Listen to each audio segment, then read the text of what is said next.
একজন শেঠ বাস থেকে নামলো। তার কাছে ছিল অনেক মালপত্র। বাস থেকে নামার পরে সেই শেঠ চারিদিকে একটি মজুর খুঁজতে লাগলো, যে তার মালপত্রগুলো বাড়ি পর্যন্ত পৌঁছে দেবে। চারিদিকে খোঁজার পর তারপর শেঠ দেখতে পেল, হ্যাঁ, একজন মজুরকে কাছে ডাকলো। তারপর বলল, এই যে মজুর, অমুক জায়গায় আমি যাব, এই মালপত্রগুলো পৌঁছে দিতে তুমি কত টাকা নেবে? তখন সেই মজুর বলল, আপনার যা ইচ্ছা তাই দেবেন, কিন্তু আমার একটা শর্ত আছে। আমি আপনার মালপত্র নিয়ে যতক্ষণ পর্যন্ত বাড়িতে না পৌঁছাতে পারবো, ততক্ষণ হয় আপনি আমার কথা শুনবেন, না হলে আমি আপনার কথা শুনবো।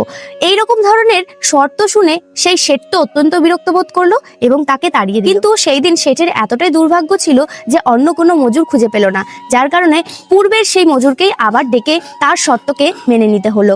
তারপর রাস্তা দিয়ে যাওয়ার সময় যখন মজুরটি শেঠকে জিজ্ঞাসা করলো, আপনি কোনো কথা বলবেন নাকি আমি কথা বলবো?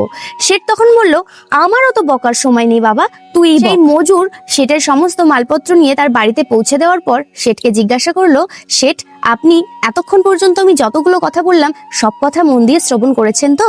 শেঠ তখন ব্যঙ্গ করে হেসে বলল, আমি তো তোর কোনো কথাই শুনিনি, শুধুমাত্র কাজ হাসিল করার জন্য আমি চুপ করেছিলাম।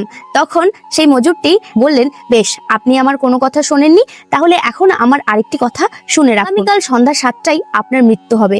শেঠ তখন বারবার এই কথা শুনে একটু ভয় পেয়ে গেল। সে তারপর বাধ্য হয়ে বলল, বেশ, মানুষ মাত্রই তো মৃত্যু একদিন সবাইকেই গ্রাস করবে, আমারও না হয় কালকে মৃত্যু হবে। যদি কালই আমার মৃত্যু হয় তবে আমি কি করতে পারি বল?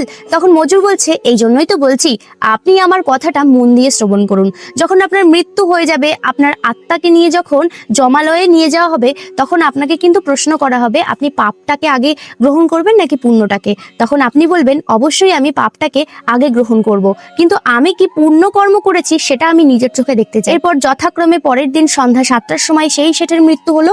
তাকে যখন জমালয়ে নিয়ে যাওয়া হলো, তখন যমরাজ সেই একই প্রশ্ন করল। শেঠের মনে পড়ে গেল সেই মজুরের বলা কথাটা, এবং সে যমরাজকে বলল, আমি পাপটাকে আগে গ্রহণ করতে চাই এবং পুণ্য কর্মটাকে আমি নিজের চোখে দেখতে চাই। যমরাজ বলল, এরকম তো কোনো নিয়ম নেই। তখন শেঠ রেগে গিয়ে বললেন, এরকম যতক্ষণ কোনো নিয়ম নেই, তাহলে কেন আপনি প্রশ্ন করলেন আমাকে? যতক্ষণ প্রশ্ন করেই ফেলেছেন, তাহলে অবশ্যই আমার এই ইচ্ছেটাকে পূরণ করতে হবে। যমরাজ তখন পড়ে গেল বিপদে। সে এখন কি করবে? বাধ্য হয়ে গেল ব্রহ্মার কাছে। ব্রহ্মার কাছে গিয়ে যখন জিজ্ঞাসা করা হলো, ব্রহ্মাও তো এই প্রশ্ন শুনে হতভম্ব হয়ে গেল। বাধ্য হয়ে তখন ব্রহ্মা যমরাজ সহ সেই শেঠকে নিয়ে স্বয়ং ভগবানের কাছে পৌঁছালেন। শেঠের এই প্রশ্নটি শুনে স্বয়ং ভগবান একটু মুচকি হাসলেন এবং বললেন, ধন্য তোমার গুরু, যে তোমার অন্তিম কালে তোমারই কল্যাণ করে গেছে। আর এই বুদ্ধির কারণেই তো তুমি আজকে সরাসরি আমার সামনে দাঁড়িয়ে আছো। আর এর চেয়ে বড় পুণ্যের ফল আর কি দেখবে তুমি? আমাকে দর্শন করা মাত্রই তো তোমার যত প্রকার পাপ হয়েছিল সমস্ত পাপ ভস্মীভূত হয়ে গেছে।